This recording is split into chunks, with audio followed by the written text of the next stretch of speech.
So let's talk about wide receiver now. We talked a little bit about the line. At 6, who jumps out to you as the top wide receivers in this class? So I think there's 3 guys to consider at number 6 overall. The first one, to me, the guy who I think is the most talented is Jordan Tyson, the wide receiver from Arizona State. The issue is just the injury history. He had a bad knee injury his freshman year when he was at Colorado. He's gone through a collarbone injury. He's gone through hamstring injuries. He's, in fact, not even doing anything here in Indianapolis at the Combine because he is still recovering from that hamstring injury. And so is he damaged goods? You get worried about that, especially for a pick as high as number 6 overall. So I think he is the most talented, but I really do feel as though the league's going to be, I'm not so sure because of his durability issues. He might be somebody that maybe you could consider 24, to be honest, if he's going to last that long. Carnell Tate from Ohio State. I'm sure people from the state of Ohio and the Cleveland area are very familiar with Carnell Tate and what he can do, what he's done for the Buckeyes over the last couple of years. And then Mekhi Lemon, the wide receiver from USC. Those are the 3 wide receivers that at number 6, I'd consider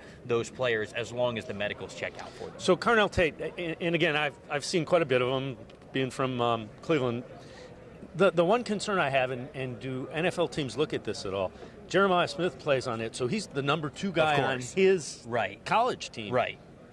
I don't think that goes against his talent ceiling too much, but there are times when I watch Tate that I wonder, like, hey, is he a high-end wide receiver 2 or is he a wide receiver 1? And some people would tell you, hey, if you have that debate at all whatsoever, then they're not a wide receiver 1. And so maybe that's the case, but I talk to a lot of analysts that aren't worried about that say, no, he's a wide receiver 1, he's good to go. If he was on any other program in the country that didn't have Jeremiah Smith, he'd be the wide receiver 1. And so if that's what you believe, then you feel good about him at number 6. But again, if you're on the fence at all whatsoever, then that's where you go, okay, that's not worthy of the number 6 overall pick. But man, you look at some numbers for him last year, about as sure-handed as it gets. 0% drop rate for him, 85.7% contested catch percentage, really good receiving numbers, improved as a route runner this past season. And so what he brings to the table, I know they're built a little bit different, but he reminds me of the same way that Devontae Smith plays from the Eagles. Like, it takes a little bit bigger just because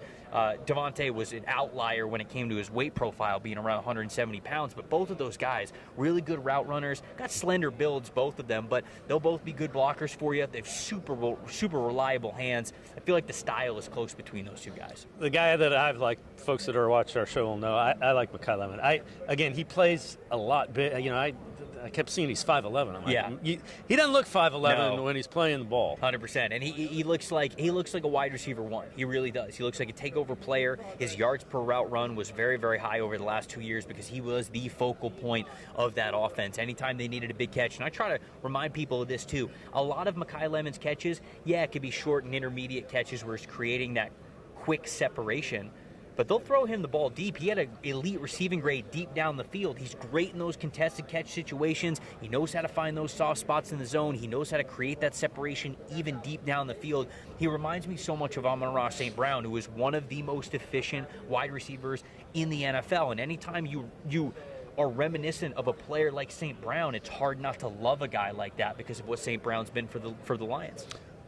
What about guys that could last, in that 24 second round range, wide receiver? So I think Denzel Boston from Washington is somebody that immediately comes to mind. He's 6'4", 210 pounds. He's got a little bit more fluidity for a player that you would expect to be that big. He can play on the outside. He can play a little bit on the inside as well because I think he's a savvy route runner. He's somebody that you would absolutely consider at that spot. If you want somebody with a little bit more juice than Casey Concepcion from Texas A&M, great punt returner, great kick returner, and just somebody that gives you a lot of high yards after catch potential. Once we start to get into the second round, I think it's anybody's game, right? I look at Omar Cooper Jr., the wide receiver for the national champion Indiana Hoosiers this past year, had an incredible year, great all-around wide receiver. Chris Bell, the wide receiver from Louisville, who's extremely explosive, built the way that you want a wide receiver to be built. That's 6'3", 225 pounds, but he's coming off an ACL injury. If he wasn't, he'd probably be a first-round pick, and we would have talked about him more at 24 than the second round, but maybe you get him at a little bit of a discount because of that knee injury. But man, when he's fully healthy, he is really good. Jeremy Bernard, somebody in the second and third round, the wide receiver from Alabama. C.J. Daniels, the wide receiver from Miami.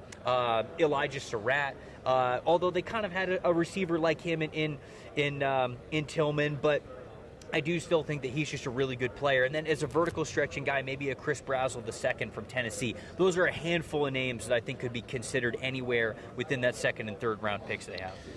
It sounds like it's a deep class for wide receivers. Is that fair? And it seems like we say that every year. It's true. And I tell people this, like, it's going to be a deep wide receiver class basically every single year because of just the way that things are set up. The rise of 7-on-7 camps becoming so much more popular at the high school level has allowed wide receivers to develop so much more so that they are more polished when they get to college. They can produce right away. And there are just more of them, right? I think maybe, 10, 15 years ago, you look at a player who's 6'3", and maybe before you would have said, okay, well, let's put you on the defensive line in high school. But instead, if they can move pretty well, if they can catch, and they're 6'3", well, now they're next wide receiver, and you keep the weight off them a little bit, and you develop them as a wide receiver. So I just think that, yes, every year it feels like a really deep wide receiver class, and this is another one where I feel like you can get contributing guys all the way through the first and the fourth round.